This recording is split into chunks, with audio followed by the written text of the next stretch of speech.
What's going on, everybody? Today we have got my second tactic in the Kaiju Tactics series that I am doing here on the channel. Today it is a 4-1-3-2 that is asymmetric, and let me tell you, there are players in areas that don't make sense, but because of the roles, it all works absolutely perfectly. We tested this tactic today with AC Milan, and they went 10 for 10 with winning the league. It is absolutely broken. So, if you wish to give today's tactic a go, I'll be linking my Discord down below in the description. That's where you're going to be able to download the tactic from within the download section of my Discord. But now, without further ado, let's go ahead and get into today's video.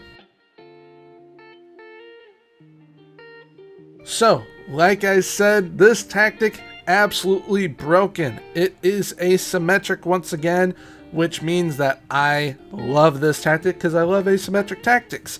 How did AC Milan do within the league every time? They won the league every single time. It was absolutely ridiculous.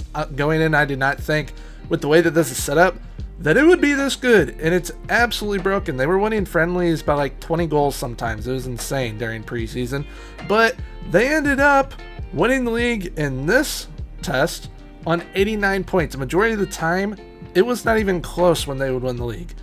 Such as this. They absolutely run away with it. And they blow everyone away goal-wise. 124 goals. The next highest was 77 by Roma. And not only did they win the Serie A, they also won the Copa Italia, and they got to the quarterfinal of the Champions League as well. And when it comes to the player production, it can get pretty crazy with who is scoring the goals, especially when Ismail Benacer does not stay at the club, because in this test, he ended up being bought on his release clause, and then Yassine Adli had to step in at ball-winning midfielder because that is where he was playing within this tactic. But when it comes to the numbers, Olivier Giroud at minimum scored 40 goals every single time. There was one time where he went over 60, and he is, how old now? 37? 37. A 37-year-old at minimum scoring 40 goals every time is insane. So that means the tactic definitely is a beast. Rafael Leao with 31. He is a striker partner, but it's kind of wonky on how they are striker partners. Then we have Christian Pulisic. He had 16. Ruben Loftus-Cheek with 16. I turned him into a monster with this tactic. Ruben was absolutely fantastic. Goals kind of spread throughout. One player that I was very happy with every test was Theo Hernandez, contributing with goals and assists from his wingback position. Not the role that he played, but he was in the wingback area. Then we have Samuel Chukwueze leading with assists with 21. He was a monster. We have Alessandro Florenzi with 16. Pulisic 14, Loftus-Cheek 13, Theo 12, and Leao with 11. But like I've said, it is kind of wonky how this tactic works. At first, I thought that I was going to have to do a whole lot of tweaking to it. It was one and done. I set it up and it was absolutely absurd. So this is how it looks. Of course you knew we were going to use the tactical board, as that is kind of how I showcase all my tactics at first before we get into the FM side of things. It's very wonky. Like I said, you got an advanced forward up top, but he's to the left. You have a complete forward up top as well, so they're both kind of monitoring that left side. You have the attacking midfielder underneath them. Inside forward to the right, winger to the left, inverted wingback who will cut into midfield to play with the ball-winning midfielder who is to the right side. You have the wingback on the right, two ball-playing defenders, and then the goalkeeper's a sweeper keeper. So how does this look in build-up? The advanced forward is up top. He moves into channels. He can go anywhere. Same with the complete forward. Can kind of do what they want. Attacking midfielder is on attack. Winger is on support. He supplies with inside forward on support, wingback on attack, supplying that with ball winning midfielder comes up, inverted wingback comes up. Then you have the ball playing defenders as well, kind of acting as safety nets. It is complete and utter chaos, and your opponent has no idea what to do against it. Hence why they scored 124 goals in the Serie A, which is not easy to do at all. Trust me, I do plenty of saves in the Serie A, and it is not easy to score that amount of goals there. It's very, very competitive, and they treated it like a cakewalk. And I will say, in attack, one role that is really going to surprise you is the inverted wingback, because in one of the tests, Theo Hernandez went nuclear. He had 20 goals and 23 assists. It was absolutely, I've never seen that type of production out of an inverted wingback before, not even Trent Alexander-Arnold, and I utilize him a lot as an inverted wingback. So this tactic definitely has that it factor, and it is definitely evolved from Kaiju No.1 as well, which very good tactic in its own right. I'll be linking that down below in the description for you guys to check out if you wish to do so. It was a 4-4-2, but this is absolutely broken. It is very, very good. Highly suggest you give it a go.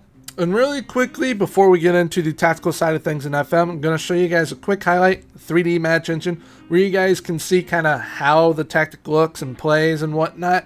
It is going to be AC Milan versus Inter Milan in the semi-final of the Copa Italia, where AC Milan beat them 5-0. It was absolutely ridiculous.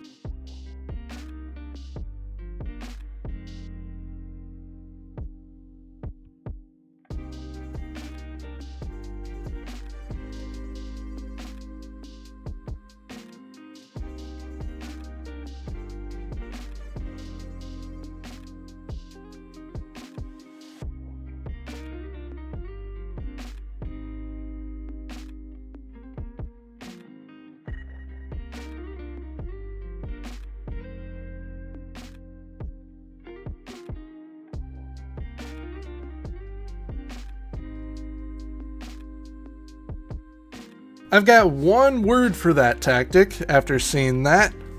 Wow. And another one. Broken. It is wow and broken. It's absolutely insane.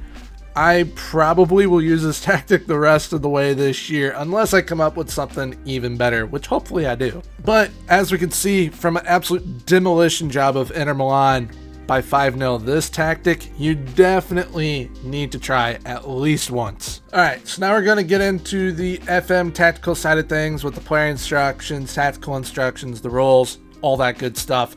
The name file that you'll be looking for within the download section of the Discord is Gormy's 4132 Kaiju No.2. We've got a complete forward on attack with an advanced forward on attack up top, an attacking midfielder on attack at that number 10, inside forward on support at right wing, winger on support at left mid, ball winning midfielder on support at defensive mid, inverted wingback on support at left back, wingback on attack at right back, 2 ball playing defenders on defend, and a sweep keeper on defend. Starting with the complete forward on attack, they were left as is, and that advanced forward on attack was also left as is. However, the attacking midfielder on attack has crosses aimed at center, shoot more often, roam from position, and move into channels. The inside forward on support has crosses aimed at center and shoot more often. The winger on support has cross from the byline, crosses aimed at center, and tackle harder. That ball winning midfielder on support is left as is. Inverted wingback on support, also left as is. The wingback on attack, however, has crossed more often, crosses aimed at center, and tackle harder. Those ball playing defenders on defend were left unchanged, and the sweep keeper on defend was also left unchanged. When it comes to the mentality with this tactic, it is played on an attacking mentality. I highly suggest that you leave it on attacking. If you want to go positive, definitely feel free to go positive, but positive and especially attacking is going to get the most out of this tactic. When in possession, we have fairly narrow attacking width, focus play down the left and the right. We play out from the defense, work the ball into the box, low crosses in the final third, standard passing directness, and slightly higher tempo. When in transition, we counter press and counter, distribute quickly to the fullbacks and center backs. Once we are out of possession, we have a high press line of engagement, higher defensive line, more often trigger press, and prevent short goalkeeper distribution. When it comes to the level of ability needed to play this style of football, you can use it basically with anyone if you have the players to pull this off. Keep in mind, it is pretty high intensity.